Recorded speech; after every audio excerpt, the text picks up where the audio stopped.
Good afternoon from Washington, D.C. Good morning to those of you joining us from the West Coast and elsewhere across the country for our program today entitled Evaluating Your Nonprofit's Options Under the Affordable Care Act, the Pros and Cons of Health Insurance Alternatives for Your Employees. My name is Jeff Tenenbaum. I'm the chair of the nonprofit organizations practice here at the Venable Law Firm. And as many of you know, this is part of a monthly series of seminars and webinars that we do here in our Washington office on nonprofit legal issues, going on about 2.5 years now, at least once a month, sometimes twice a month, as you'll see next month, trying to cover a wide variety of legal topics that affect nonprofits, not just for attorneys, but for others who are affected by these issues. And as today's topic goes to show you, there is no shortage of diverse legal issues that nonprofits have to deal with, and hopefully we're doing our little part to help make things a little bit understandable and digestible for all of you. We have a really nice crowd here on a hot July day in Washington, D.C., and we have a great crowd of about 150 people across the country dialed in for our program here today. A little preview of upcoming programs. Next month, as I indicated, we have two programs. The first on August 8th. Actually, one of our panelists today will be speaking on that program as well. August 8th, our program is entitled The Roadmap to HIPAA Compliance, What Your Nonprofit Needs to Know. On August 21st, we're going to be doing a program entitled The IRS Final Report on Nonprofit Colleges and Universities, Lessons for All Tax-Exempt Organizations. And finally, in September, our program is entitled Keeping Up with Technology and the Law, What Your Nonprofit Should Know About Apps, the Cloud, Information Security, and Electronic Contracting. No shortage of diverse legal issues, and hopefully you'll join us either here in person. Always you're welcome for a complimentary lunch, as you guys are enjoying here today. And if you can't, we have many folks who dial in even on the webinar from Washington, D.C. and elsewhere across the country. Today's program is certainly an issue that everyone has heard quite about. Some of you probably know quite about it. Some of you may not. And what we've seen in counseling our nonprofit clients and others, and for-profit clients, frankly, on this topic, is that there's, despite the fact that one of the key features of the Affordable Care Act has been pushed back a year by the Obama administration, there is no shortage of issues and decisions that your organization is going to have to make sooner rather than later. Some very important decisions that are going to have very significant financial and human resource and other consequences for your organizations. And we're going to help, hopefully in today's program, simplify some of this and help you understand what sort of decisions are going to have to be made and help you evaluate the pros and cons of the various decisions that are going to be in your nonprofit's short-term future. We have three terrific speakers here today. I don't have time to go through their full bios. Their full bios are in your handout materials. Those of you here in the room have a printed copy of the handout book. And by the way, I apologize, our color copier apparently broke last night, which is why you have black and white copies today. But nonetheless, even in black and white, you can read their bios. And I know we're a little bit delayed in getting the PowerPoint and the handouts out this program. So for those of you on the phone, if you haven't gotten it yet, you will get a copy tomorrow. Tomorrow, all of you will get an email that contains a link to the PowerPoint presentation from today. We have a number of ancillary handout materials, related articles by our speakers and others on these topics. And there'll also be a link to the recording of today's program. Feel free to share that email, including the link to the webinar recording with colleagues and others who may benefit from the program. And as many of you know, all of the recordings of our monthly nonprofit legal programs are available on our website at venable.com/nonprofit/recordings. You can find that link at the end of today's PowerPoint presentation. Our three speakers, by way of very, very brief introduction. Our first speaker today to my immediate right is Chris Condalucci. Chris came to us from Capitol Hill, where he worked as tax counsel to the Senate Finance Committee. He was on the Senate Finance Committee staff at the time that the Affordable Care Act was being drafted.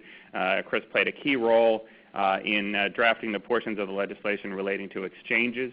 And Chris is going to focus on that topic here today. Chris straddles several practice groups in our firm: employee benefits, healthcare, and our legislative group, as well as doing a lot of work in the tax area. To my very far right, our second speaker today is Anita Baker.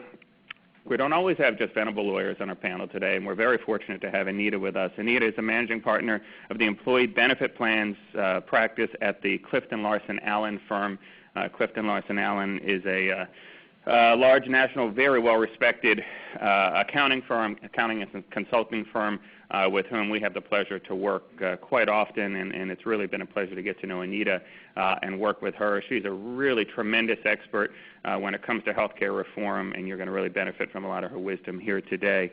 Finally, last but not least, my colleague and partner, Tora Johnson. Tora works out of our firm's Baltimore office, is a key member of our nonprofit group here at Venable, and is also a member of the Employee Benefits and Executive Compensation group. She kind of straddles both of those groups, is a real expert in nonprofit tax law, but is equally fluent in issues relative to healthcare and HIPAA and a number of other related things in the employee benefits side. So you're going to you're very privileged, as am I, to be able to hear from all of our speakers here today. In terms of questions, there are several natural breaks in between sections of the presentation today. We'll pause at those breaks to take some questions. For those of you here in the room, raise your hands and we'll call on you, and we'll repeat those questions for the benefit of those on the webinar. And for those on the webinar, pose your questions at any time using the chat feature on the webinar software. Those will come to me here at the front of the room, and I will pose those to our speakers at the appropriate times. We do have a lot to cover, so I apologize if at times we have to go a little bit faster than we would like. Everything that we're going to cover and then some is in the PowerPoint and the handout materials, so feel free to reference that later on.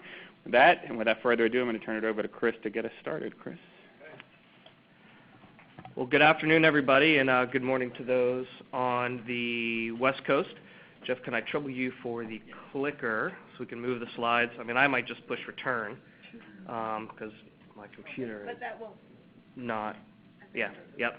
So I got the clicker to advance this, and then I'll do my own manual here because it doesn't seem to be syncing up, but that's okay. No, this is not live.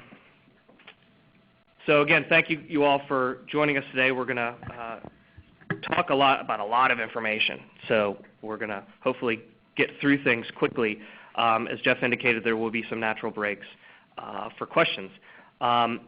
When we talk about healthcare reform, we really like to talk about the exchanges, the premium subsidies, and, for example, the employer mandate.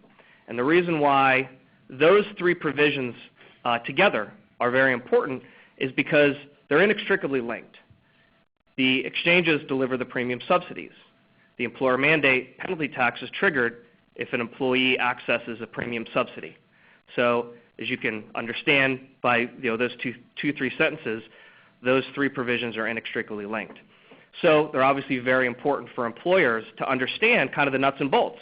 How does the exchange work? What is it? How does the premium subsidy rules operate? What's the eligibility for example, a person trying to access a subsidy? And then what are the nuts and bolts relating to the employer mandate? And then what do you as employers need to do from a planning perspective, which Anita and Tora are going to go into much greater detail with regard to the employer mandate than I will, because what I want to start with is the exchanges under the ACA as well as the premium subsidy. Because, minds differ when it comes to this law and when it comes to particular provisions that folks can point to under this law. I believe that the exchange and the premium subsidies are probably the two most significant provisions under this law. Yeah, there are many important provisions, many very helpful provisions, but from a significance perspective, I think the exchange and the premium subsidies are just that. And the reason why I place so much significance on the exchanges and the premium subsidies is those two provisions will have a significant impact on behavior. Behavior of an individual who, let's say, doesn't have insurance through their employer, behavior of the employer trying to decide whether they want to hold on to coverage or not, and then you have to deal with situations or provisions of this law like the employer mandate. So again, the exchange and the premium subsidies are extremely, extremely important. So with that, let me move right into the exchanges to quickly talk about what the exchanges are and why they were put into the law.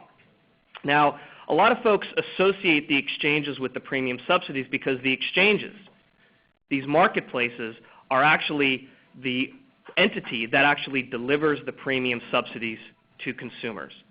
But interestingly, the original intent of an exchange was not to deliver the subsidy. It was intended to be a marketplace through which health insurance could be sold to consumers.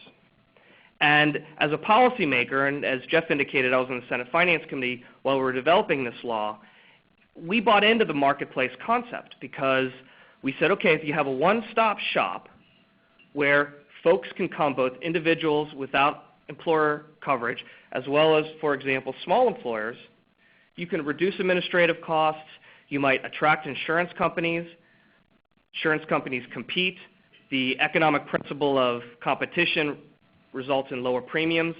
Those were concepts that policymakers bought into when it comes to this marketplace. So what Congress did is went ahead and put into the law this exchange, which again at the end of the day is a marketplace.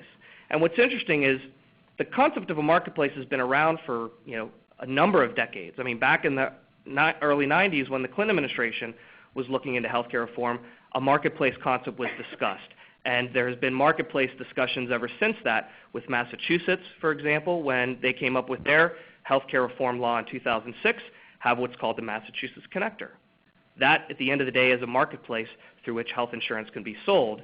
And this last bullet point here, because it's relevant to maybe a subject we'll get to in time, if not, there's questions that I can address later with regard to private exchanges, because I know there has been a lot of discussion about private exchanges in the wake of the healthcare law. Interestingly, when we were drafting the exchanges, we looked to private market. We looked to private exchanges, which itself is a marketplace. It's just a different structure than what the exchange under this law has taken form. Now, this slide just simply talks about something that probably everybody in the audience and everybody on the phone knows. There are really two kinds of exchanges under the ACA. The statute told every state in the District of Columbia to establish an exchange. The drafters realized that there might be some states that would be a bit resistant to this law and therefore wouldn't set up exchanges. In addition, we were concerned that maybe some states don't have an opportunity to set up their exchange in time. So the drafters, we set up actually a separate provision of the law that has what's called a federal fallback that said, hey, if a state doesn't do it because they choose not to or they don't get their act together and meet the arbitrary deadline set forth in the statute, the federal government will come in and run the exchange. Well, nobody, not even Republicans on Capitol Hill, realized or anticipated the level of resistance to this law. So we now have about 35 states that have opted for the federal government to operate their exchange, and we have 16 states and the District of Columbia who are actually jurisdictions operating their own state-based exchange. So depending on where where you operate, here in D.C. they're running their own exchange. Maryland, similarly, running their own exchange. Virginia, however, has opted for the federal exchange. So that's why you hear these different discussions between state-based exchanges and federal exchanges. But what's important to understand, and I hope people in the audience and the phone know this, is the federal government was always intended to step in the shoes of the states. So as I indicated, the statute told the states to set up these exchanges and do all of these functions that an exchange is supposed to perform. Well, Congress always intended for the feds to step in the shoes of the states. So really, while I have two kinds of exchanges on my slide here, there's really only one kind of exchange. The feds really do the same thing as what the state-based exchange does. Now, importantly, though, just like all state insurance markets out there, there's a little bit of differences. So some of the states are going to have some bit of a different spin on how they're going to operate their exchange if they're a state-based exchange. Like Maryland might be a little bit different from D.C. D.C. and Maryland might be a little bit different from California. That's because they're able to do a little bit of a spin. But generally speaking, the exchange in these states, as well as the feds operating the exchanges in those states that have opted for the federal government to run it, really perform the same functions. So don't get confused if you hear state-based, federal exchange. It's generally the same. Now, what should folks know about the exchange? Well, one, the exchange on January 1, 2014, as we know, that's when the exchanges are supposed to come online, are only able to service individuals in the individual market as well as employees of small employers. So individuals in the individual market being people who don't have insurance for their employer and small employers. And that's it. So, for example, if you're a large employer And right now the definition of a large employer is 51 employees and above. As a general matter, you don't have to worry about the exchange, at least when it comes to the exchange serving as this marketplace through which insurance can be sold to individuals or to employees of small employers. But what's also important here in this sub-bullet that I have is, in 2017, the statute allows a state to elect to allow large group plans to be sold through the exchange. And the reason why I highlight this is important. If a state were to elect to allow large group to be sold through the exchange, that will have an impact on fully insured large group plans, because right now there are certain rules that don't apply to them.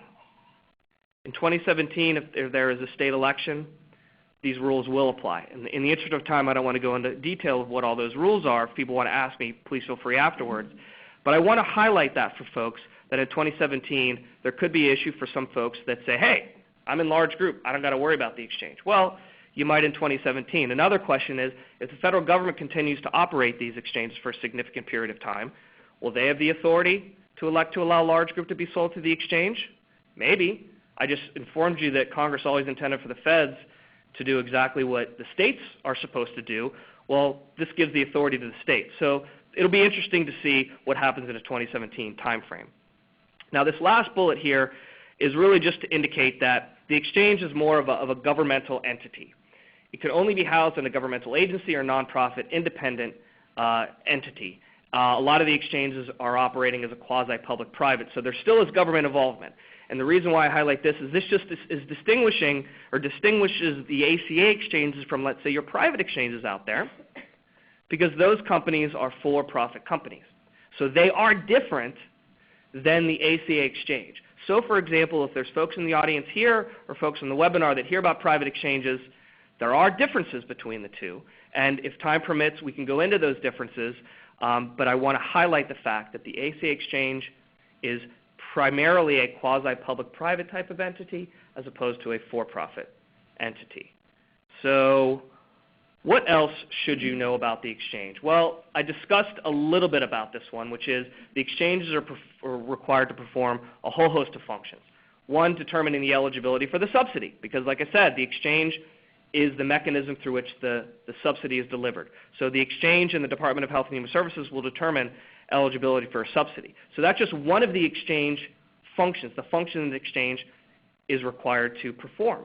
But in addition, the statute gives states the authority to vest in an exchange other functions or additional authority. And one piece of authority is the exchange and the state can actually look at the premiums that a carrier might be offering or charging for particular plans.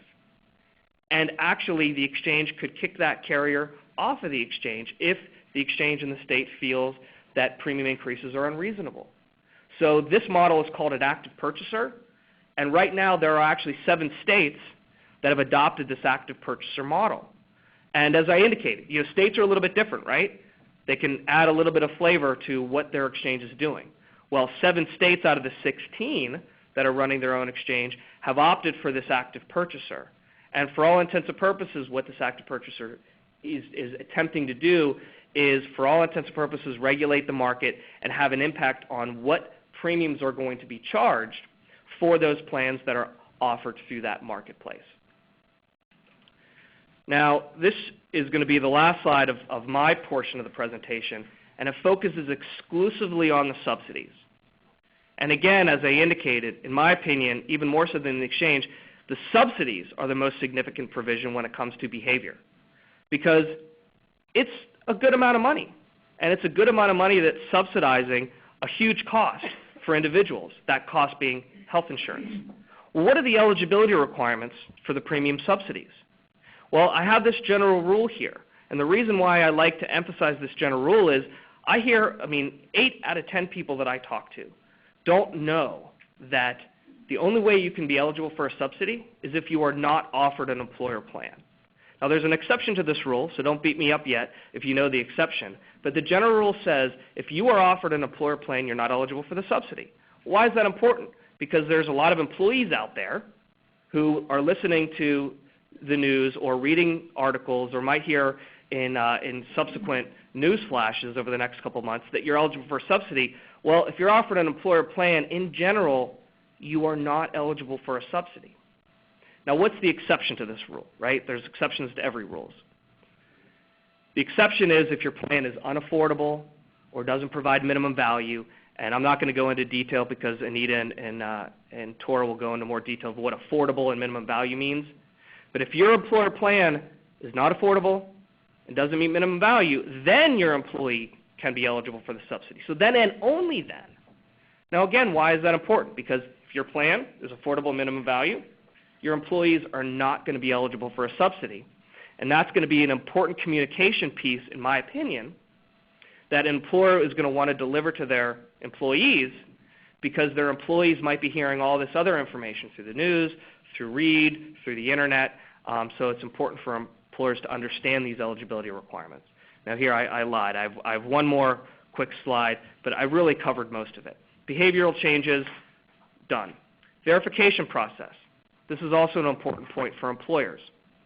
The exchange is required to verify whether an employee who's coming to them and saying, hey, I want a subsidy, whether the employer plan that is being offered to them is affordable and provides minimum value. Now, there's an elaborate verification process that I'm not going to go into detail in the interest of time, but nonetheless, this is something that employers need to know because you might actually get a phone call from the exchange one day saying, hey, Chris just came to me, the exchange, and wants a subsidy. He told me that he had an employer plan, but he doesn't know if his plan is affordable or provides minimum value.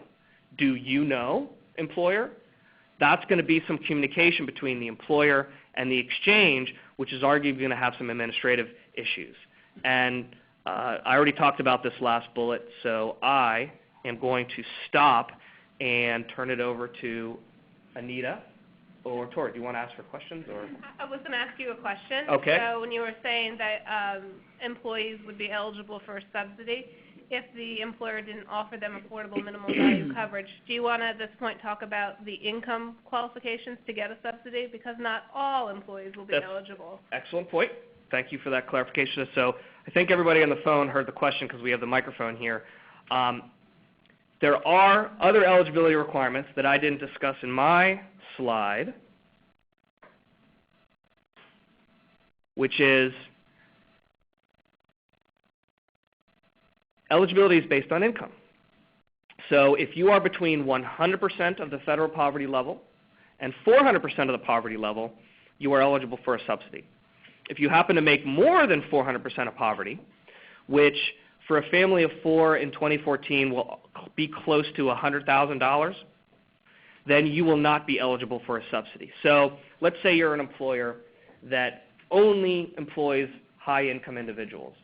You might not even ever have to worry about the employer mandate, which again Tora and Anita are going to discuss, because as I indicated, the only way the employer mandate penalty tax is triggered is if someone gets a subsidy.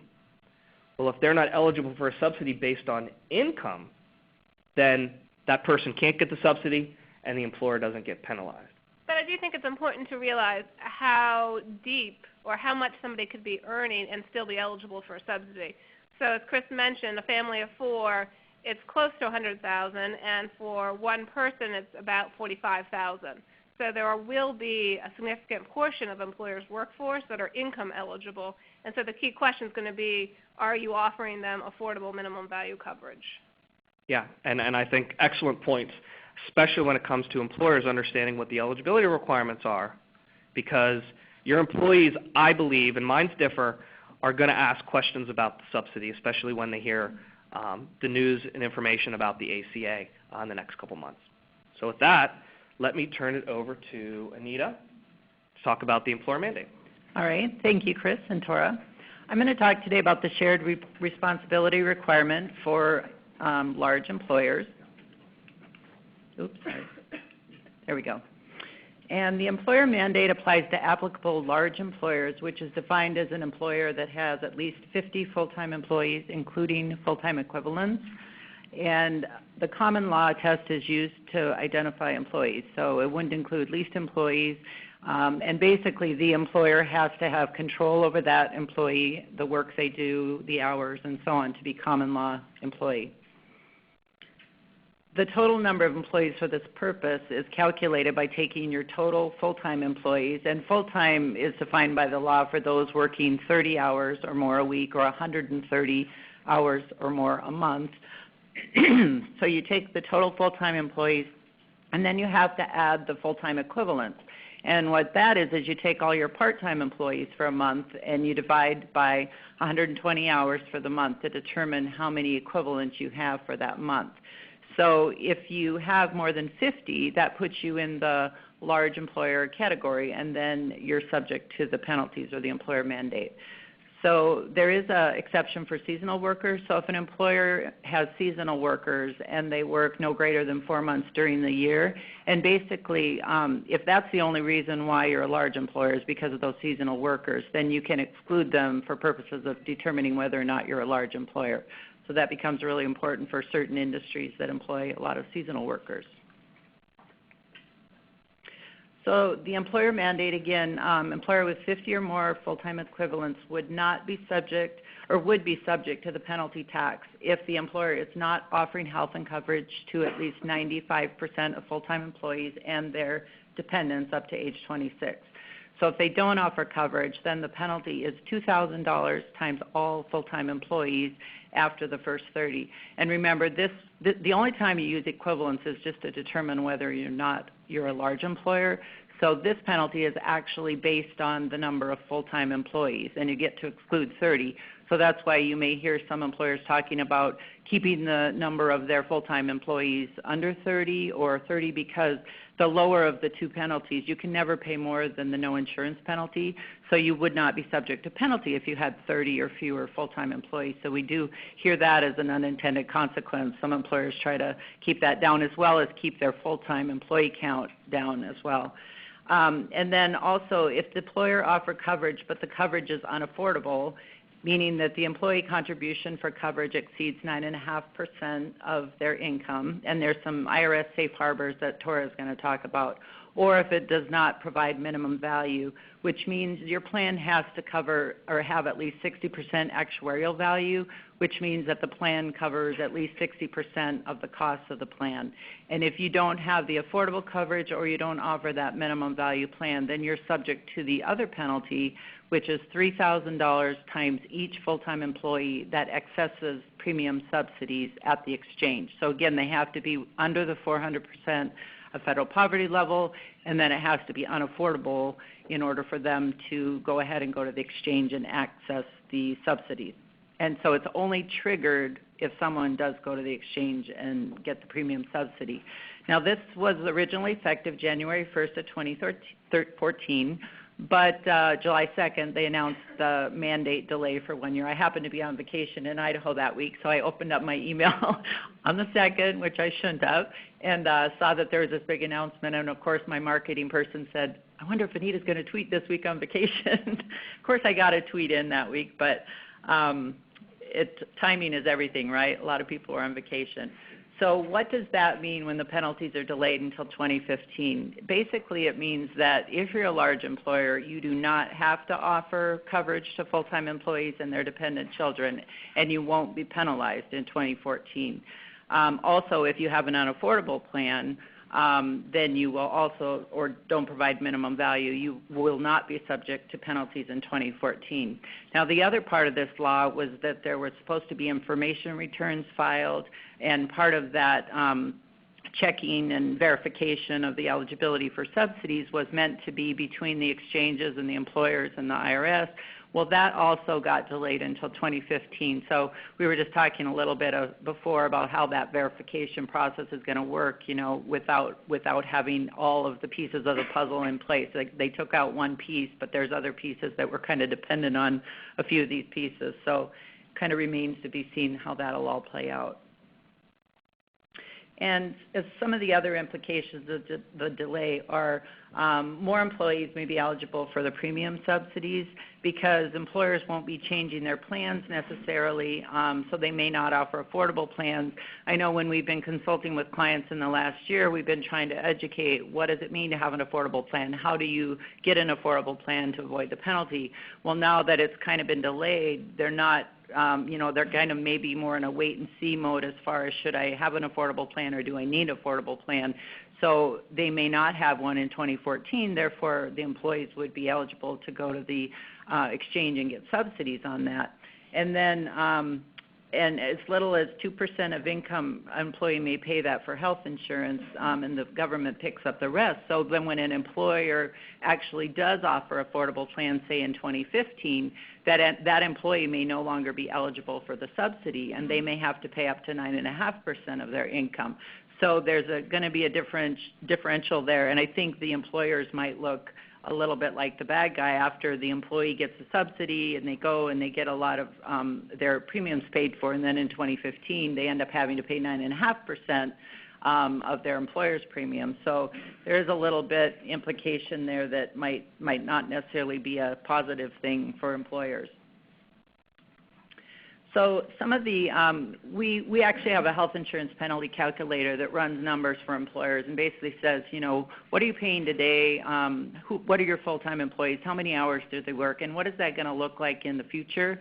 And there's a lot of different things that determine whether or not you're going to, your costs are going to change. Of course, if you don't offer insurance today and you're a large employer, your costs are going to change. Either way, you're going to have no insurance penalty, or even if you offer insurance, likely you would have some type of a penalty if it was not affordable. I think some of the biggest drastic changes that we've seen is an employer that's providing insurance for just a small portion, management portion of his employees, paying about $70,000 a year. And when we look at all the employees that would be eligible and full-time for coverage in 2014, now 2015, it ended up being $1 million if he didn't offer insurance and $1 million potentially if he did offer insurance. And this poor employer happened to be a for-profit entity, but he basically said, I cannot remain in business if this law stays the way it is. So sometimes there's things like that where some employers are really impacted a lot, and others, if they have an affordable plan and it's a highly utilized plan, a lot of participation, they may not have no impact at all. So the things that we look at as part of the penalty components, one is defining full-time employees. That becomes very important because everything is based off of full-time employees. So the IRS did give an optional look-back measurement period that was going to be used in 2013 to determine who your employees were, and then in 2014 you would lock them in, and so we'll talk about that. Also, the other thing was employers were starting to cap the hours that people were working, including reducing the number of full-time employees. And my son actually is a great example because he works at ASU and he works 20 hours during the school year and 40 hours during the summer. And he called me in May and he said, Mom, they're cutting my hours to 30 hours this summer and because of some dumb law. And I said, well, I'm sorry to tell you, but I'm really familiar with that law, and I'm sorry that it's affecting you because basically, college students need the money, and I could have told them that he's not going to accept your coverage because he's under my coverage. So, but then he called me a couple weeks ago and said, Mom, they put my hours back up to 40 hours. And I said, well, isn't that funny how the law works sometimes? So it was a great example of how it's really impacting real people that need money and they need jobs, and it's an unintended consequence for sure of the law. And can I just pipe in there for a minute? For employers out there who are thinking about capping hours, I would be very cautious about that. I'd want to make sure that you had other legitimate non-healthcare reform reasons for doing that, and just because I do think we'll see an active plaintiff bar on that issue, and whether they say it's a tortious interference with an ERISA right, or whether they say there's a disparate impact on an affected group, I think we will see movement afoot on that if the hour requirement still stays at 30. And it's really striking because it's the very first time in the health and welfare world where the government has told you who full-time is for health benefits. It has always been at the discretion of the employer, aside for some non-discrimination issues, to decide who they want to offer health coverage to. And it is striking. The first time they're saying, no, 30 hours you need to offer them coverage or you're potentially at risk for this no coverage penalty. And to underscore Tora's point about the be careful employers, there's actually a provision of the ACA, in addition to some of the protections under ERISA, which says if you discriminate against an employee as a result of their accessing the premium subsidy, you might be opening yourself up to a cause of action under the Fair Labor Standards Act. So the ACA actually added in another piece in addition to the ERISA discrimination issue, which is make sure you don't impact somehow some type of benefit that is being conferred to a participant under the law. So another implication. And related to those non-discrimination, they're actually in the ACA, they do apply the non-discrimination rules now to fully insured plans, except for regulations haven't been issued yet, so we have no effective date.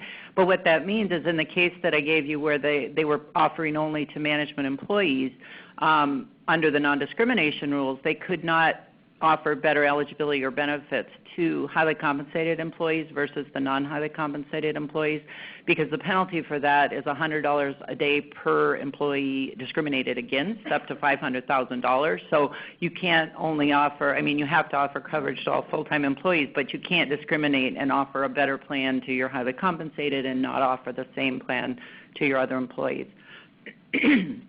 The other components that make up the penalty obviously is the employee wage level. Like Christopher said, that anyone that works under 400% could potentially be eligible for the subsidy. So if you have a higher wage earning population, then you would have less impact. And if you have a lot of people in the lower income wage, you may have more of an impact.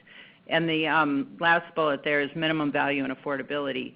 So you want to take a look at, should you only offer a minimum value plan, or should you offer that basic minimum value plan and then maybe offer another plan where people could opt, to choose either plan, but at least offer that basic minimum value plan. And also, what kind of employer contribution should I make? I see percentages anywhere from, 40 to 100%. And the lower contribution percentage that the employer contributes, the higher chance it is not affordable for the employee. And I know there's a lot of cost shifting going on with employers kind of shifting more of the cost to their employees, either through premium sharing or through deductibles and copays. And there will be limits also on out-of-pocket expenses in the future. So there's a lot of variables that really impact, your potential for penalties. And here we'll talk a little bit about the full-time employees. Again, I kind of went over this already, but basically 30 hours or more per week or 130 hours a month. It talks a little bit there about it being hours of service. So you have to include PTO, leaves, anything where maybe no work is performed but the hours are paid. And there are some special rules for educational institutions where if a teacher works, 9 months out of the year and then they're off in the summer, that you can't exclude them for full-time purposes related to that rule. And then we talked about the seasonal workers as well. The safe harbor that I talked about as far as measuring full-time employees, what this does is really the assessments are apparently going to be on a monthly basis. So the exchanges would assess employers based on who access penalties on a monthly basis, and to determine who's full-time every month or to have to determine who's on and off your plan on a monthly basis just doesn't make sense. So there was some safe harbors issued that says you can use a measurement period and a look-back period to determine who is or who is not full-time. And what this really makes a difference is that if you have variable hour employees where you really are not sure whether they're reasonably expected to work over 30 or they're not. So you can use a 3 to 12 month measurement period. You can determine what period you want to use. So for instance, like if you were talking about a 1/1/14 plan year, you could use a 6-month measurement period in 2013 where you measured those hours, and then you would have a 90-day administrative period where you would be able to enroll the people that you determined to be full-time during that measurement period, and then you would have to cover them during the subsequent stability period, which has to be at least 6 months, the greater of that or the measurement period. So it gets a little complicated as far as trying to educate employers, okay, now what measurement period should I use? How can I choose that? When do I need to enroll them? And then how long do I have to cover them? There's all sorts of questions. Well, now that they delayed that a year, I'm not sure how those measurement periods will work, whether you can use 2014 to relate to 2015. I think it's a little unclear, but I'm assuming that that's kind of the way that you'll be looking at. So it'll be important even now to be thinking about how to measure your full-time employees as far as who's going to be covered for insurance and penalty purposes. Yeah, and I'll just add this, that this measurement administrative stability period, just like anything, it's a legal fiction. So if this law wasn't already complicated enough, these rules that came in through regulation just, in my opinion, I think others would agree, just further complicate all of this. And I don't even think, Anita did a great job explaining it, but it's so difficult to wrap your arms around it. So if and when you have questions about this crazy stuff, especially if you're a large employer, because this is going to be extremely important for you, because not only do you have to do it in the initial year, so basically 2013, 2014, whenever this thing is going to be effective, well now it's obviously 2014 or really 2015, you have to continually have these measurement, administrative, and stability periods put into place for new employees who you hire, for example. So there's a lot of stacking and a lot of new record keeping that is going to be involved under this law. So it's important to underscore that in addition to all the complexity that Anita just articulated. Right.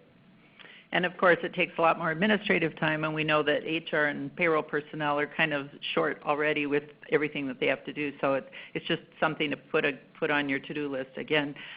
So there's some strategies that have been developed as this has gone through, and I talked about a few of them. But we consult with a lot of employers, and they're saying, well, which measurement period should I select? If I select this one, I can capture the fewest number of full-time employees. And so they're, or limiting employee hours to less than 30, as I talked about, or limiting full-time people to less than 30. So again, as far as small businesses and taking a look at this, there's always Plan A, which is the law, and then there's Plan B and C, which employers come up with in order to figure out how to get out of complying with the law.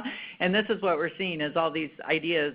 And then also we have employers that have multiple companies, and they're like, well, if I just have my son own this company and I own this company, can I get out of the 50 employees? And I said, well, unfortunately, no, because the controlled group and affiliated service group laws apply, and so you have to count them all when you're determining whether you're a large employer. So there's all sorts of people spinning ideas on how to get out of this. And again, why it's important is because everything is dependent on those full-time employees offering the coverage, assessing the penalties. And so when you're, adding additional full-time employees, it's going to cost you X dollars more, either through premiums or through penalties. So it's a little bit of a different strategy. So now is really the time to start thinking about these things, thinking about your workforce, also thinking about your costs and how that might be changing in the future under reform. I think now Tora's going to cover the minimum value and affordability piece. Before we get into that, we do have a couple questions from the web audience. First question, Anita, can you clarify the mandate to offer coverage? You've spoken about offering coverage to full-time employees and their children. Doesn't children and dependents also include spouses?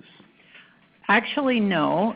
You only have to offer it to full-time employees and dependents up to 26, and oddly enough, it does not include spouses. So you do not have to offer it to spouses.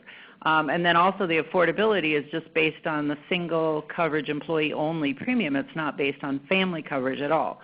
So that is a little oddity about the law. Interesting. Another question, if penalties are delayed until 2015, does that also mean that the HHS, Department of Health and Human Services, contraceptive mandate is also delayed, or if you still offer coverage, must it comply with the mandate? That's an excellent question, and it's not delayed. I will, towards the end of the presentation today, recap other provisions of the ACA that are going to affect in 2014. So it is not a blanket delay. It's just the employer penalties, the no coverage penalty and the unaffordability penalty that I'm about to talk about, and some reporting that's delayed. Everything else, like the waiting periods and first dollar preventive care, not delayed. Okay, thanks.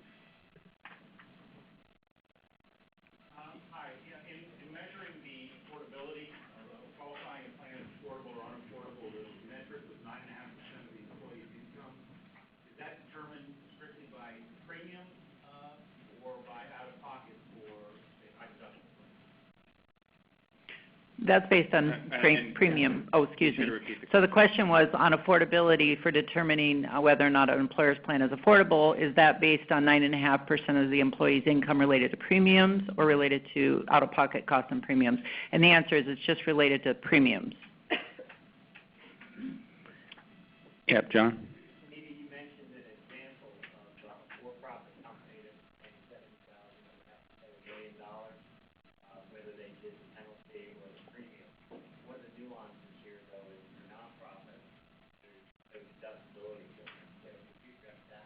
Sure. The question is, the example I gave was an employer was paying $70,000 today and then $1 million after healthcare reform, whether they offered it or not because of the penalties. And one thing that we do look at when we're looking at a for-profit entity is that the premiums that they pay currently are deductible and the penalties are non-deductible, so that's a very good point. And for a not-for-profit, obviously you don't have the deductibility piece, so the penalties are more equated to the premium. So when we look at after-tax and before-tax, it can be a huge difference for a for-profit employer because they lose the deductibility and they lose the deduction. But for not-for-profit, then it's more of a consideration of the actual penalty versus the cost of the premium. Thank you. Good point, John. Yeah, over here. To piggyback on the affordability question, the earlier I said that it was actually 95% of household income. How do you actually collect that information? So we're going to address that next. Okay. One more question, then we're going to move on. Are RX plans, the prescription plans, are those included in this overall calculation, or are they effective at all? So the question was, is a prescription drug benefit part of a benefit plan or part of the calculation for certain purposes? And I'll address the question this way. If you're a large group plan, you are not subject to what's called the essential health benefits, which is an enumerated list of medical services that must be covered by an insurance policy, and a prescription drug benefit is one of those benefits that must be covered. So stated differently, if you're in the small group market, so if you're a small employer, you are subject to this essential health benefits, and therefore the essential health benefits say you have to have a prescription drug benefit as part of your plan. But again, if you're a large group, you don't. If you're a small group, you do. When it comes to, I would say, the calculation, as Anita indicated, minimum value is important for purposes of the employer mandate. The employer mandate really only applies to a larger employer. For purposes of determining minimum value, there are certain benefits that have to be taken into account for purposes of putting certain inputs into a calculator that the Department of Health and Human Services created. And this calculator actually includes a prescription drug benefit on its list. But you're not required to cover prescription drugs.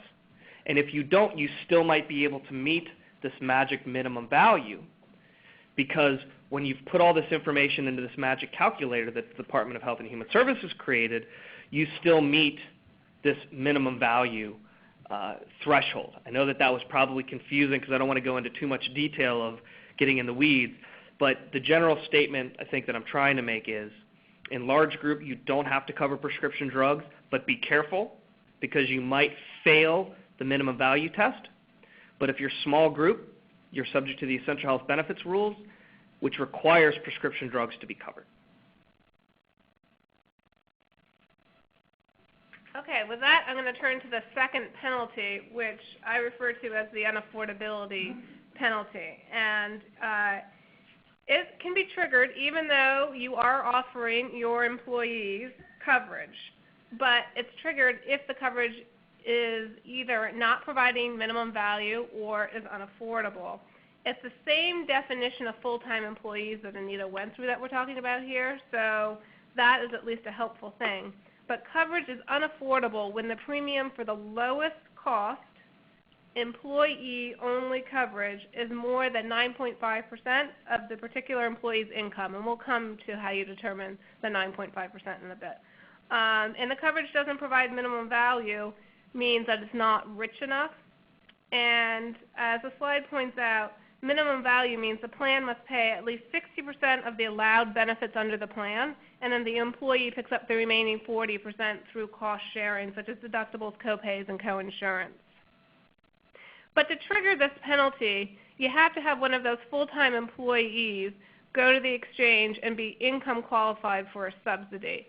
And if you do trigger the penalty, you're only paying it on that one employee, which is vastly different from the no coverage penalty. The no coverage penalty is really draconian because if you fail to provide coverage to more than 5% of your full-time employee count and one of them goes to the exchange and gets a subsidy, you're triggering that $2,000 penalty times your entire full-time population minus the first 30. So you could actually, under the no coverage penalty, be playing and paying. You could be providing coverage to the vast majority of your full-time employees, but if you miss more than 5% of them and one of them goes to the exchange and accesses the subsidy, then you could, on the majority of your folks, be paying their benefits under the plan and a penalty on them. So you really want to take that one incredibly seriously. On this unaffordability, again, there's no multiplier. You only are paying it on the employee that triggers it. So that's a real difference. And I know some employers are willing to be more aggressive with this penalty than they are with a no coverage penalty. Tora, let me just jump in because we're on the minimum value slide. And let me address the question that the gentleman asked, just to give you an example. There's been a lot of talk, because actually there's been some Wall Street Journal articles that have looked at a skinny health plan, i.e. a health plan that only provides preventive health services. Well, that might meet the minimum essential coverage definition under the law, but it will not meet minimum value. And the reason why it won't meet minimum value is because, again, this calculator that I continue to refer to, that HHS put together, accounts for a certain number of benefits. And if your plan is not covering a certain number of benefits that are required to be put on this calculator, you fail. And in this preventive service only plan, perfect example, you're not providing the other benefits on this list, you're only providing one, and therefore you're not meeting this minimum value requirement. So prescription drugs, I might have hospitalization, surgical, preventive service only, not prescription drugs. I might be able to meet minimum value. But let's say I have prescription drugs only, then maybe I don't meet this minimum value test. So it's just an example of minimum value that I think might speak to your particular question of what type of benefits do you have to offer under a plan when you're in the large group when it comes to these various thresholds, one being minimum value. And right, and you determine the minimum value by going to the calculator, or there are certain safe harbor plan designs that the government has said these will meet minimum value, or you can hire an actuary to determine that you meet minimum value. For the vast majority of employer plans out there today, the traditional major medical, they're going to pass minimum value. This drop to 60% would be a real drop in the marketplace.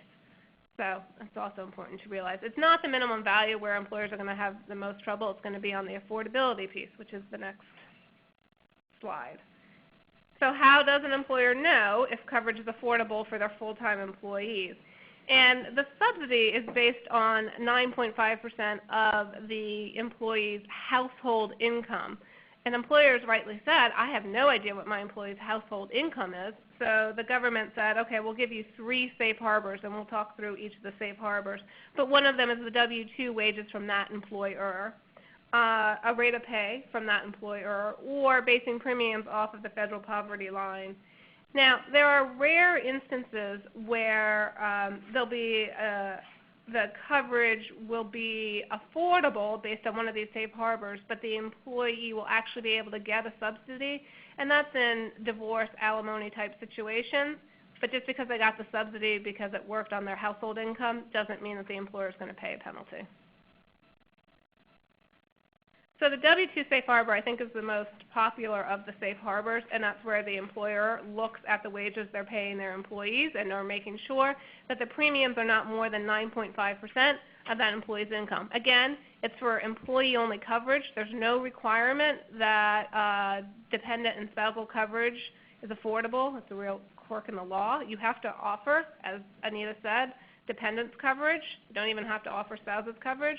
But the only piece that has to be affordable is the employee only under the base model that the employer offers.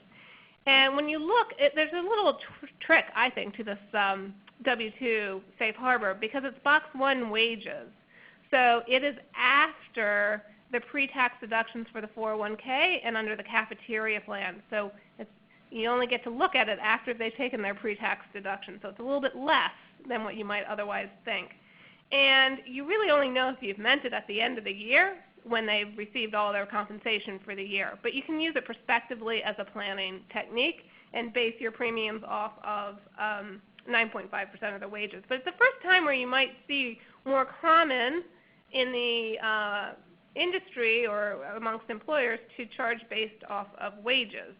You know, today, it's generally been speaking, everybody pays the same premium. Some more progressive employers do charge highly compensated more, but you might see that more frequent in 2015 once the penalties go into effect. So one of the other safe harbors is you can base the premium off of the federal poverty line. So you can say your premium for individual-only coverage won't be more than 9.5% of the federal poverty line for the given year. And when you project to 2014, it means a premium of just a little bit over $1,100 a month for, or excuse me, I think that's annual. Right. And that's, I don't know any employers who are choosing this way to model affordability. I don't know if you've seen it, Anita. It's just too low. Mm-hmm. And the other one is based on a rate of pay. So this is convenient when you have employees who are paid on an hourly basis, and essentially what you do is you tag the premium to be not more than 9.5% of an amount equal to 130 hours multiplied by the employee's rate of pay.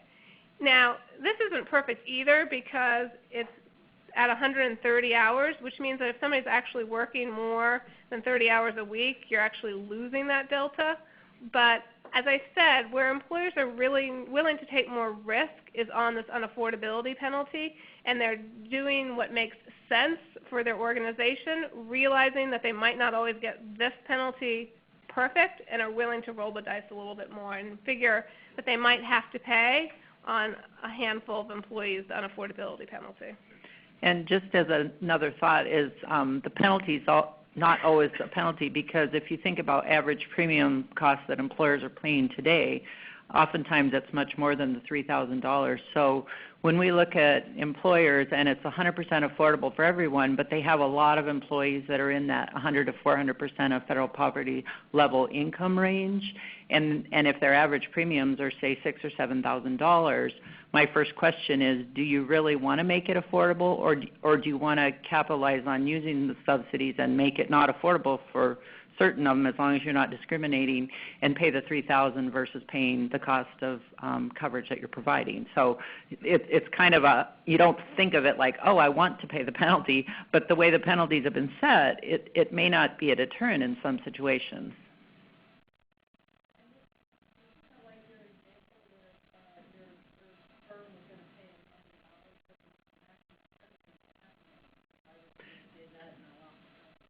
No, the maximum penalty, $500,000, was when I was talking about the non-discrimination issue. If they discriminated against individuals, the maximum penalty is $500,000.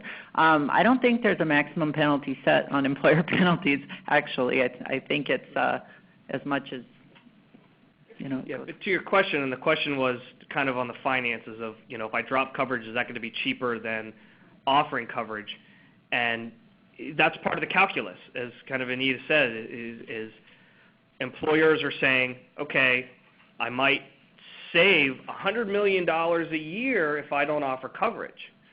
But sometimes the employer says, well, if I drop coverage, that has an impact on my competitive advantage in my industry because my competitors down the street are offering. The whole absenteeism versus presenteeism, there's a reason why employers offer health insurance. They want their people to be healthy. And if they're not comfortable with the type of health insurance that might be, let's say, offered in the individual market, they might want to offer coverage. Now, maybe that calculus changes. One, because of the financial decision that we just went through, but also one of the things under this law, the drafters wanted to make the individual market a much more functional market. So if the individual market starts working and actually provides quality coverage to individuals, maybe an employer will no longer care as much about the absentee presenteeism issue that goes along with providing an employee benefit, because that individual, if they are not offered coverage and get it in coverage in the individual market, they might be getting quality enough coverage. So that's another just piece to all of the pieces that go into the calculus. I think also if you're thinking about dropping coverage, you obviously have to look at the people that are making over 400% of federal poverty level, which is your management group, your highly compensated group, and you have to see what kind of compensation they're basically going to lose or benefit, because they don't get any subsidies at the exchange. So they would go from paying, say, maybe 20 or 30% of their premium to 100% of premium. And so when we run the calculations and we calculate the additional compensation cost, because who's going to say, I want to take a pay cut, to $8,000 pay cut? They're going to say, go to their employer and say, I just lost the $8,000 benefit. What are you going to do for me? So then you have compensation costs and payroll costs. So you have to isolate out that group and say, what's it going to cost me in compensation and payroll in addition to the penalty? So there's a couple other components. We're going to have to try to pick up the pace a little bit just to make sure we get through everything. All right. I'm going to then quickly go through my slides because I talked a little bit about some of them. But my portion right now is focused on small employers. So if you're a large employer, maybe you can tune out. And, if you were a smaller employer, obviously you needed to pay attention to the employer mandate, but it might not have been as relevant to you. Well, this information is going to be. First, the definition of small employer. I actually mentioned it in the context of the definition of large employer when I was talking about the exchanges. Right now, most states, if not all of them, have maintained the current definition of a small employer, which is 1 to 50, or 2 to 50, depending on the state. But the basic benchmark is 50, right? Well, under this law changed the definition of small employer to 100, and that goes into effect in 2016.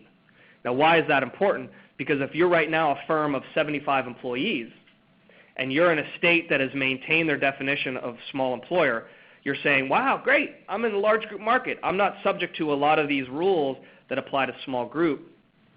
Well, come 2016, when every state has to change their definition to 100, you are now going to be in the small group, and thus you are going to be subject to all of the rules that apply to small group, which, again, I will go ahead and discuss. So, pillars. I talked about the essential health benefits, right? They apply only to small group. Enumerated list of services. Now, why is this important? Because if you're offering a health benefit plan now that doesn't include all of the services that are on the enumerated list, you now have to cover that benefit. Well, what does that mean? When you cover a new benefit under an insurance plan, that carries with it cost. So if you're not offering all of the benefits, you might have to offer a plan that actually is going to cost more. So costs will go up. I'm not going to go into the detail of this last slide. You can see it, or the last bullet, you see it on your slide. The meta levels of coverage. I got it? This is related to what Anita talked about with regard to minimum value.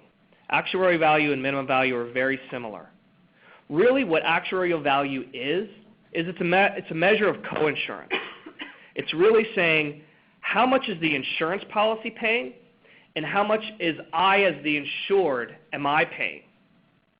The meta levels go from 60% to 70% to 80%, and those are like the benchmark, 60, 70, 80, 90%. There's a plus or minus 2% differential.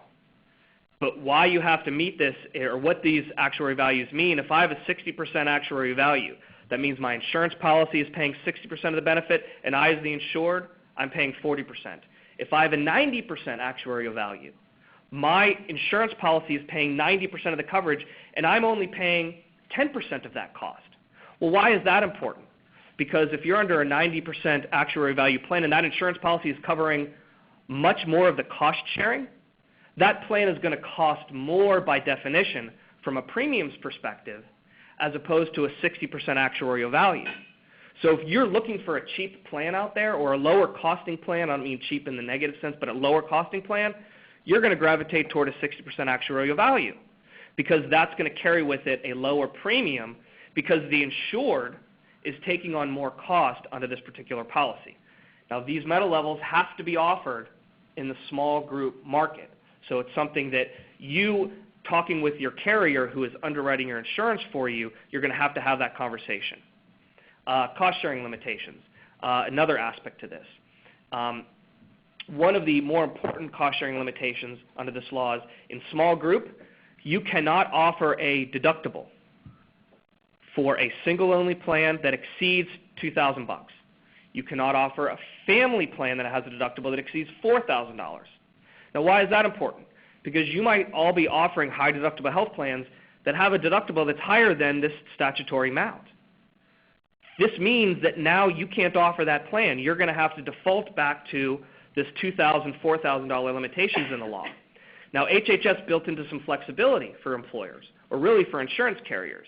They said, if you can't meet this magic actuarial value that's up at the top of my slide here, because you're forced to come to these deductible limits of $2,000 or $4,000, you can adjust these deductible limits to meet one of these actuarial values. So really what that means is a carrier, an insurance company, can actually play with this $2,000, $4,000 deductible limitation. But that's only in certain events. It's kind of a unique exception to the rule, because the general rule is you can't offer a deductible greater than $2,000 and $4,000. And again, if you're offering a plan that exceeds that right now, in 2014, you have to change your plan. Premium rating rules, very important.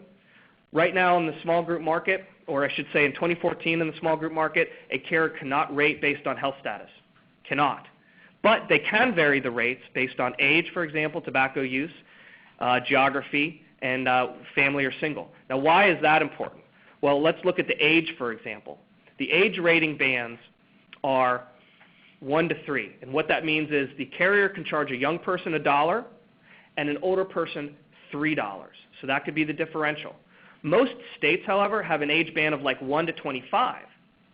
So I charge the young person $1, charge $25 to an older person. Well, the law requires you to compress those.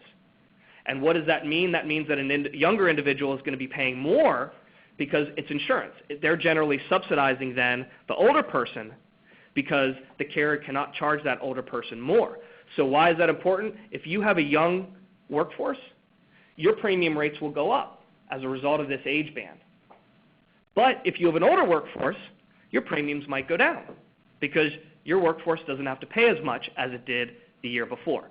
So rating rules, very, very, very important. I'm not going to talk about the risk pooling in the interest of time, and I will turn it over to whoever wants to go next. I think that's me. And so these are some of the other important provisions of PACA. No delay here. No delay here. And apply whether you're large or small under any definition. So the first one is this new exchange notice, which you have probably heard about.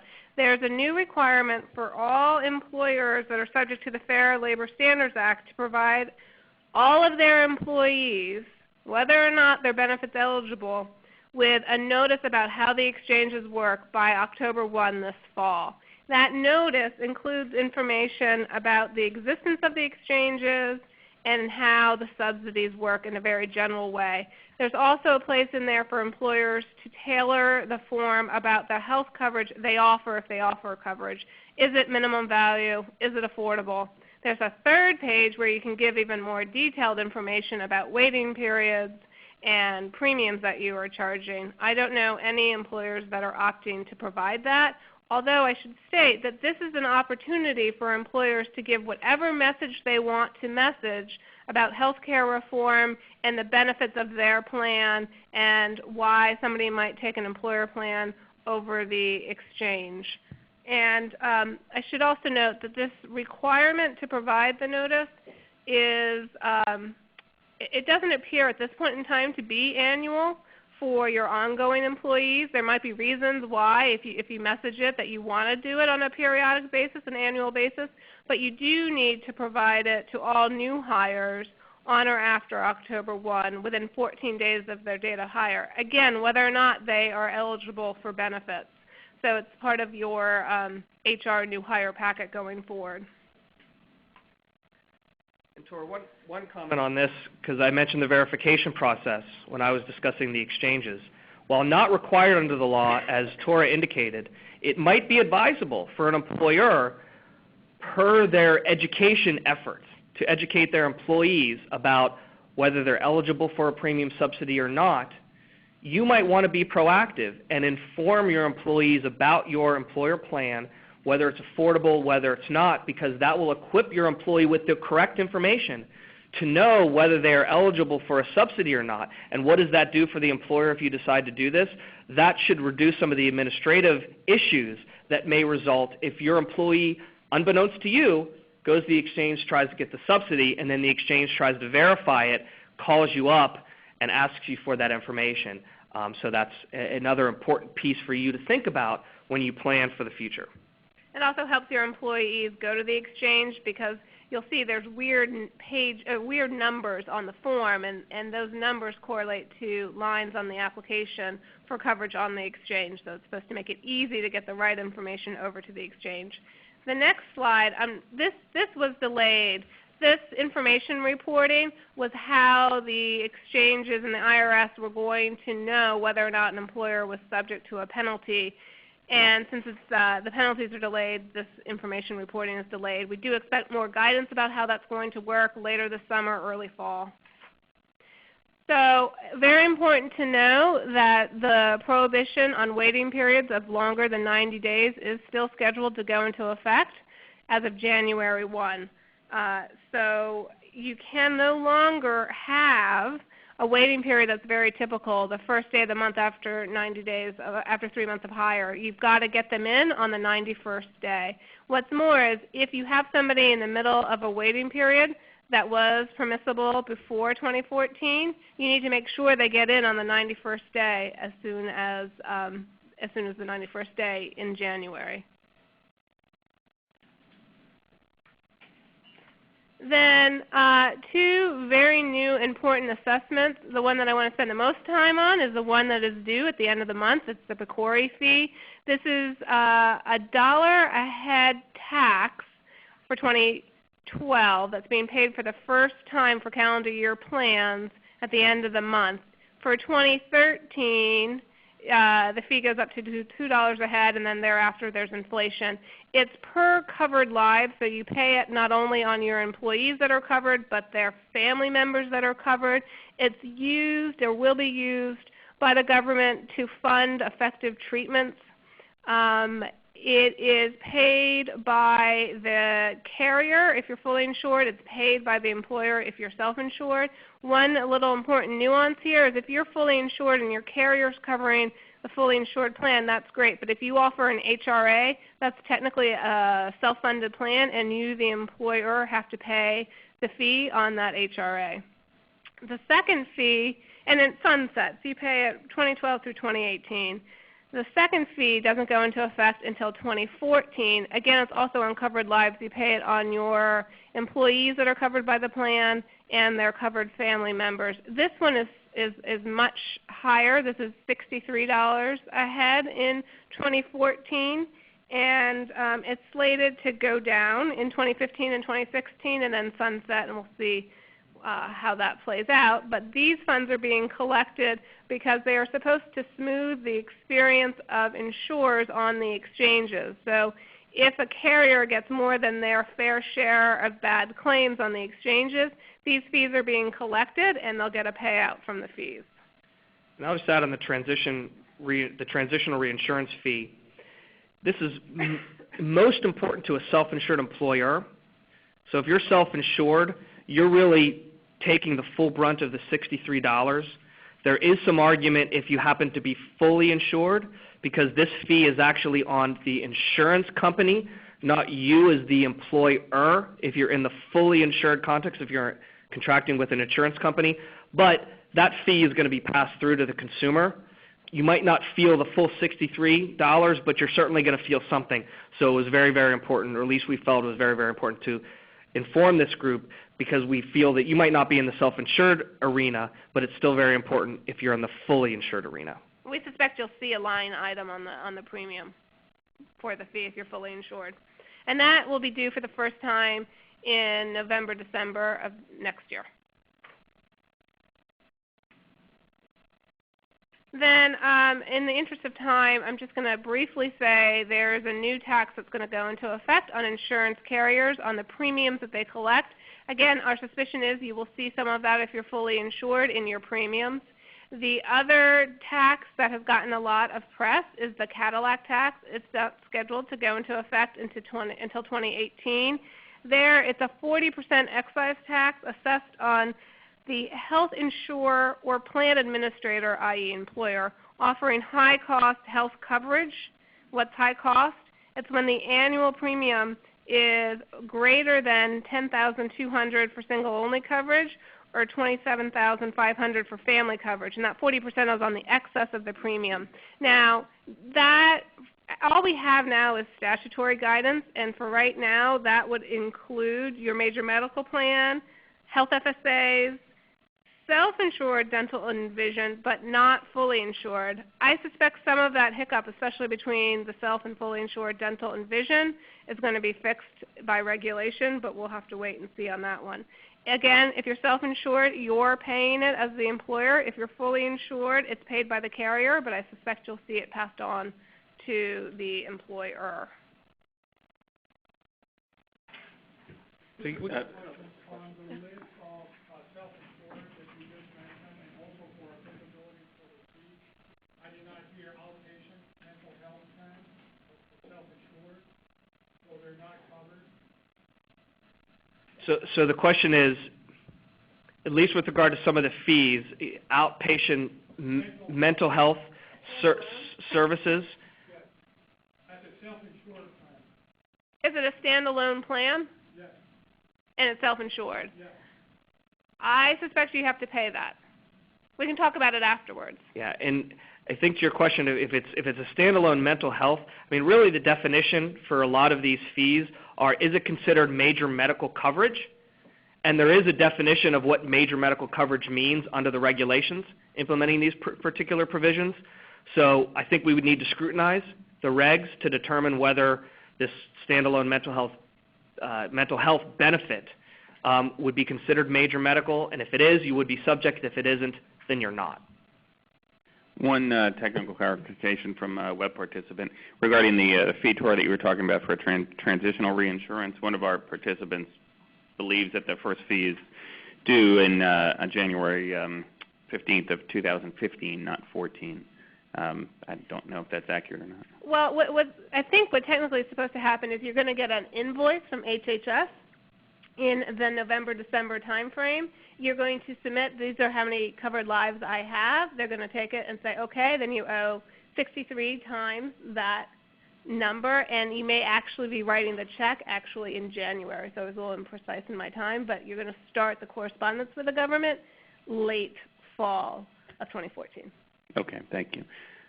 All right, let's try to wrap up the balance of the presentation. Who's last, I'll talk about 2 slides. That's it, and then we'll open it up for question. We're going to talk for a moment about private exchanges, because I know there's been a lot of talk about private exchanges. And a lot of people say, well, what is a private exchange? Well, really at its core, it's a for-profit business that's operated by insurance brokers, benefit consultants, or insurance companies. And as I indicated back when I started talking about the exchange, it's a marketplace. It's a marketplace through which health insurance can be sold. What makes a private exchange unique compared to the current distribution model is it offers the employees to shop from a wide variety of major medical health plans, as well as supplemental and ancillary products like disability, critical illness, hospitalization, things like that. But why, in my opinion and others, believe private exchanges are unique is, again, because of this wide variety of choice, where right now, especially in the small employer context, you might be only offering 1 or 2 plans. Now, at the bottom of my slide here, basically there are 4 sub-bullets. And really these are just features that make a private exchange unique to employers as well as employees. And actually let me go to this slide, because this is defined contribution, fixed contribution. It's a strategy that can be made available through a private exchange. It can be made available outside of a private exchange, but it works very well in a private exchange. What is this defined contribution, fixed contribution? The employer says, I'm going to give you $5,000 and you go shop for a plan. That's really all it says. And the employer has the ability to then increase that contribution at its own decided increase each year. and why employers are looking at this as an advantage is it provides some sort of cost predictability. Cost predictability over a 5-year time horizon. I, as an employer, know how much I'm going to give my employees for health insurance, and I'm going to increase it each year at a certain percentage, and that's how I'm going to establish and offer my health benefits. So that's your fixed contribution type of model and why it's advantageous to an employer. Now, detractors of this might say, well, the premium increases might surpass the percentage of increase that the employer is increasing that fixed contribution each year. So you're just shifting more and more costs into the employee. That's true. That's a valid counter-argument. But at the same time, employers have been cost-shifting for a number of years, either changing benefits or pushing costs onto their employees, and therefore it's a similar situation. But one of the advantages of defined contribution. Expanded employee choice, I kind of discussed it. What it does is it allows an employee to choose from 10 different plans, from a very low or no cost sharing plan, pretty comprehensive, down to a very low or no cost sharing plan, or excuse me, a very high cost sharing plan, like a high deductible plan. They might offer a narrow network, and a narrow network usually carries with it lower cost. Now, why is this appealing to an employee? Well, for my wife, 1-year-old, and 4-year-old, I might want comprehensive coverage.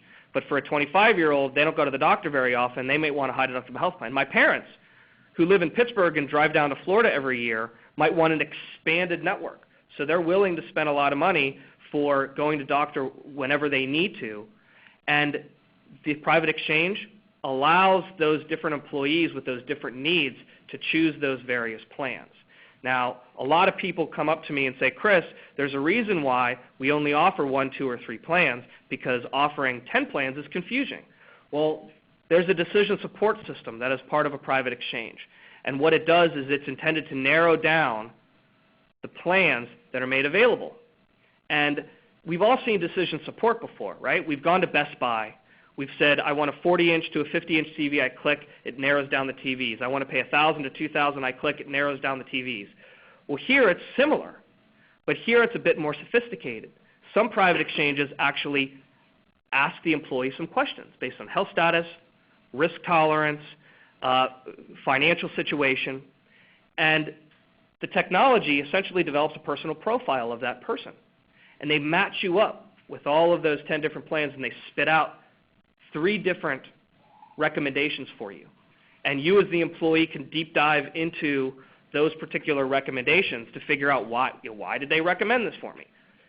What are the details of this particular health benefit plan? So there's some education tools that are not currently available in the current distribution model, which makes private exchanges that much more of an attractive feature or an attractive tool for offering health care coverage than what a lot of employers are utilizing today. So that's really just in a thumbnail sketch of private exchanges. If folks have questions about them afterwards, I'm happy to answer any. And if folks have any questions just about anything, I think the 3 of us would be happy to field any questions. With a couple minutes left, any final questions here in the room? Yeah.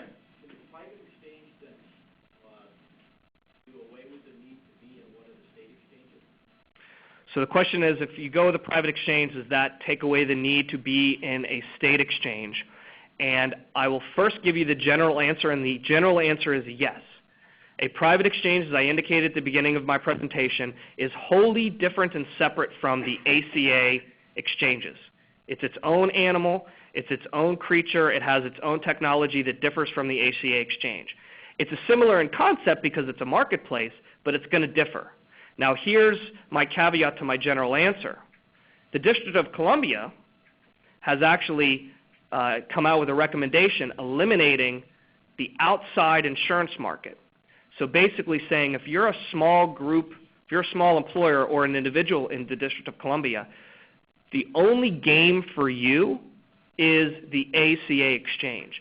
So in that context, I would say that a private exchange is not available to you, because a private exchange by definition is selling an insurance policy outside of the exchange. So if DC does go ahead and enact this recommendation, which I have opinions on, so I'm happy to talk to people about afterwards, if they do, recommend that, then you are forced into the ACA exchange, and that is it. The outside market is eliminated. Follow-up, if excluding DC, then is there anything that would prevent a trade association, for example, from forming a private exchange for its members? And the question is, excluding DC and other states, can a trade association, for example, establish a private exchange? And my answer is resoundingly yes, they can. They can purchase insurance outside of the market, outside of the exchange in an outside market through a private exchange. Yeah, and we know a number of our trade association clients who are looking at that option. I have a question from the webcast. We currently provide $5,500 to employees to purchase their own insurance, or a small employer with 12 employees. So what mandates will we have to abide by? Yeah, 12. so you said 12? 12 employees. So you are a small employer, so you are not subject to the employer mandate, so you do not need to provide coverage. You are offering cash to go out and buy insurance. So today you are subject to a portion of HIPAA's non-discrimination rules, and I'm happy to follow up afterwards about what that means. Okay, so to our question, if you want to, feel free to follow up with Tora Johnson directly afterward. And the contact information for all of our speakers is up on the screen right now. A question in the back. Gentleman right there. So the comparative tax-exempt research plan, the one including July on Form 720, could you just speak to the population of entities that have to file this? So it is all employers that are offering health coverage. Tori, just clarify the question. The question is who has to file the PCORI fee at the end of the month for calendar year plans. So it is primarily on, if you're fully insured, your insurance carrier is paying it. If you're a self-insured plan, then you, the employer, have to pay it. Yeah, right here.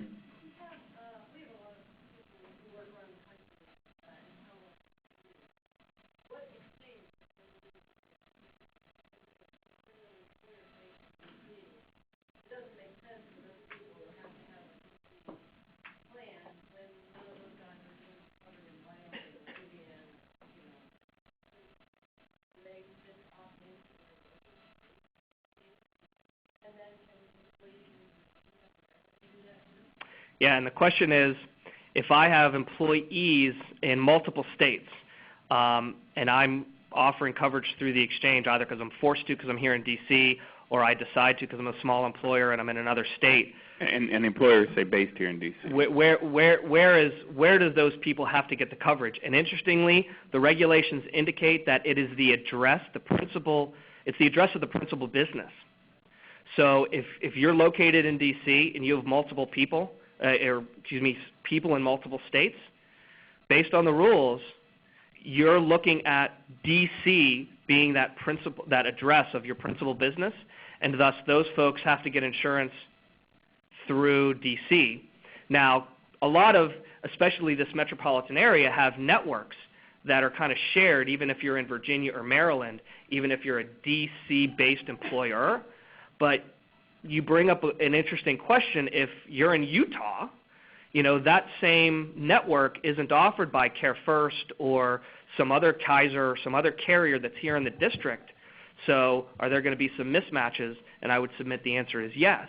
But the bottom line answer to your question is it's the address of your principal place of business, which if it's D.C., that's where it's located, or that's the exchange that you have to access. Quick question from the webinar. When will the D.C. government make a decision regarding small employers in the exchange? Is this also delayed a year? To my knowledge, the answer is no. The decision has not been made yet. I don't know when it's going to be made. It's ripe for being made, so it should be made in the near future. So that's the way I would answer that part of the question. In D.C., there is a transition into the small group shop exchange. And that transition says, and this hasn't been enacted into law yet either, but what that transition says, if you are an existing small employer, guess what? You got to go to the D.C. shop exchange, but also guess what? You don't have to go there until 2 years from the effective date, which is 2014. But if you're a new employer, if I, as Chris, Lee Venable, and I set up my own shop, I actually am forced to go into the DC exchange immediately. So that's the other subset of the transition rule. So again, to summarize, don't know when the decision is going to be made to eliminate the outside market. If it happens, there's going to be a transition rule. If you're existing, you have 2 years to transition in. If you're a new employer popping up, you're in automatically. All right, 2 final questions that people have their hands in the back of the room, and then we have to wrap up. That was your question. Okay.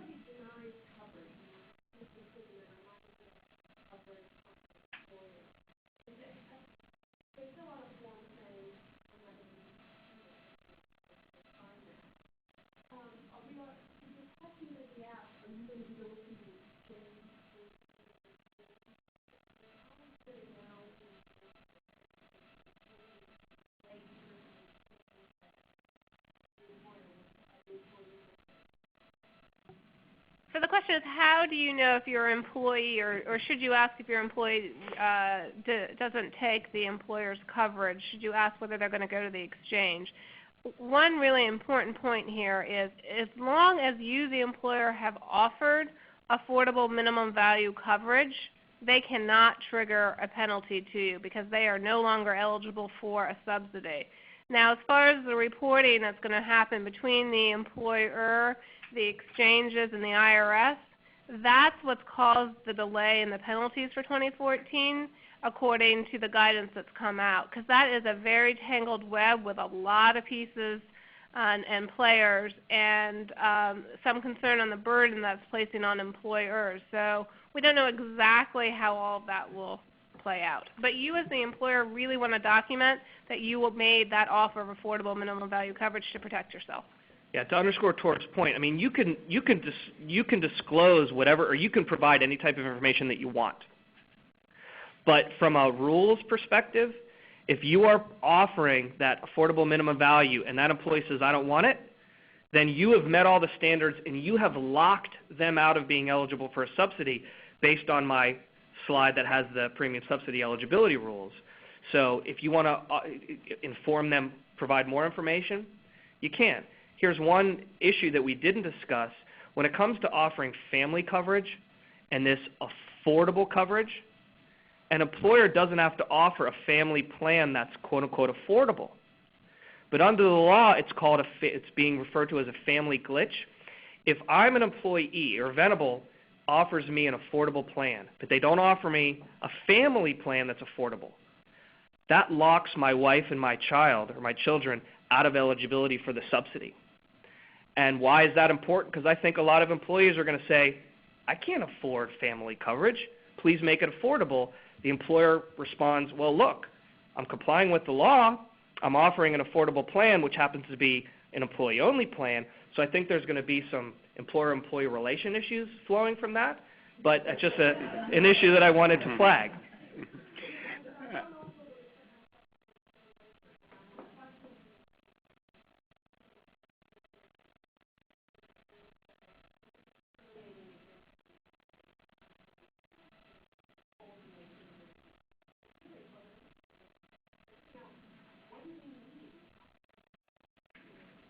And that's the exchange notice. If you want to help your employee, it's filling out that exchange notice. And again, it is tied to lines on the application that they're going to need to complete. And it has a space where you say, okay, so this is who you contact with additional information or questions. So this is who the exchange can contact. So that's how you help them. All right. Good question, Susanna. I want to thank our speakers. Anita, Tora, and Chris did a absolutely terrific job covering some very complex material in pretty short order. Apologize, we had to skim over some of the slides, but you'll see all of the content there in your handout materials. Everyone, like I said earlier, will get an email tomorrow with the complete PowerPoint presentation, related articles, and the recording of today's webinar with a synced PowerPoint presentation. Feel free to pass that on. I'm really glad to see such great participation in the middle of July, and hope we have equally as strong participation in our 2 programs next month. Please join us, and we hope to see you again soon. Thanks very much for participating. Bye.